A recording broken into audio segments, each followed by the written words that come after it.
வணக்கம் நண்பர்களே. வெப்பன் சத்யராஜ், வசந்த் ரவி, ராஜீவ் மேனன் நடித்திருக்கும் படம் வெப்பன். இந்த படத்தை மில்லியன் ஸ்டுடியோ சார்பாக மன்சூர் தயாரிச்சிருக்காரு. குகன் சென்னியப்பன் டைரக்ட் பண்ணியிருக்கிறாரு. இது ஒரு சயின்ஸ் ஃபிக்ஷன் படம். ஒரு மனுஷங்கிட்ட அமானுஷ்ய சக்தி சேர்ந்தால் என்ன ஆகும், நல்லதாகுமா கெட்டதாகுமா அப்படிங்கிற விவாதங்களை எழுப்புகிற படம் அப்படின்னு இந்த படத்தை நாம சொல்ல முடியும். இந்த படத்துல தொடக்கத்துல யூடியூபரான வசந்த் ரவி கண்டென்ட் தேடி ஒரு இடத்துக்கு போறாரு. அங்கே ஒரு பாம்பிளாஸ் நடக்குது. அதுல இருந்து அவரை மீட்கிறாங்க. அவருக்கு அதுல என்ன தொடர்பு அப்படின்னு தொடர்ந்து விசாரணை நடைபெறுது. அது மட்டும் இல்லாம பலர் கொல்லப்படுறாங்க. இதுல அவருக்கு தொடர்பு இருக்கா, எப்படி அவர்கள் கொல்லப்பட்டாங்க, தற்கொலை பண்ணிட்டாங்களா, கொலை பண்ணிக்கிட்டாங்களா, அல்லது வேற ஏதாவது ஒரு அமானுஷ்ய சக்தி அவர்களை கொன்னுச்சா, இப்படிங்கிற விதமாக விவாதம் நடைபெறுது. இதுக்கு நடுவில் டிகே அப்படிங்கிற ராஜீவ் மேனன் தனக்கு மிகப்பெரிய சக்தி இருக்கிறதாகவும் தன்னுடைய ஆய்வு மூலமாக மனிதர்களை கட்டுப்படுத்தக்கூடிய மாற்றக்கூடிய சக்தி இருக்கிறதாகவும் சில ஆய்வுகளை செஞ்சுட்டு இருக்கிறாரு. தனக்கு எதிராக யாரோ ஒருத்தர் இது செய்யறாங்களோ அப்படிங்கிற சந்தேகம் இருக்கு. அந்த மனிதனை தேடியும் அவர்கள் ஆட்களை அனுப்புறாங்க. அதே மாதிரி வசந்த் ரவியும் அது யாருன்னு தேடுறதுக்காக போறாரு. அப்போ சத்யராஜ் எதிர்ப்படுறாரு. அவருக்குள்ள ஐசோடோப் செலுத்தப்பட்டிருக்கு. அவங்க அப்பா முக்கியமாக நாசி அமைப்பில் இருந்தவர். அவர் ஐசோடோப் செலுத்துறாரு. அந்த ஐசோடோப் மூலமாக மிகப்பெரிய சக்தி வாய்ந்தவராக சத்யராஜ் மாறுகிறாரு.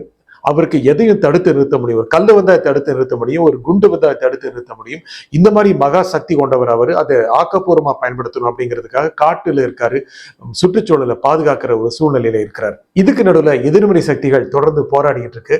என்ன ஆகும், ஒருத்தருக்கு ஒருத்தர் மோதல் நடைபெறுமா, அந்த மோதல் எப்படி இருக்கும், யார் அழிக்க நினைப்பாங்க, ஏன் அழிக்க நினைக்கணும் அப்படிங்கிற ஒரு பெரிய போராட்டம் இந்த படத்துல வெளிப்படுது. முக்கியமாக இந்த படத்துல ஸ்வஸ்திக் பயன்படுத்தப்படுது. அது எதுக்காக பயன்படுத்தப்படுது? அது அதிகாரத்தின் சின்னமா, இல்லது ஒரு ஆளுமையின் சின்னமா, இல்லை ஒரு எதேச்சதிகாரத்தினுடைய சின்னமா, ஒரு ஃபேசிஸ்டிக் இமேஜா, இப்படி எல்லாமே கேள்விகள் வருது.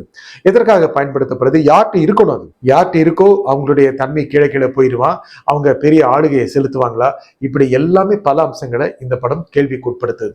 இந்த படத்தை பொறுத்த வரைக்கும் கிட்டத்தட்ட எல்லாருக்குமே சரியான நடிப்பு வாய்ப்பு கொடுக்கப்பட்டிருக்கு அப்படின்னு தான் சொல்லணும். எல்லாருமே நல்லா ஸ்கோர் பண்ணியிருக்காங்க. வசந்த் ரவி நல்லா நடிச்சிருக்கிறாரு. சத்யராஜ் மிரட்டி இருக்கிறாரு. இந்த படத்துல ஒளிப்பதிவு ரொம்ப அருமையா இருக்கு. கிராஃபிக் கேட்கவே வேண்டாம். கிராஃபிக்கை மையமா வச்சுதான் இந்த படமே முன்னெடுக்கப்பட்டிருக்கு அப்படின்னு சொல்ல முடியும். எடிட்டிங் ரொம்ப நல்லா பண்ணியிருக்காங்க.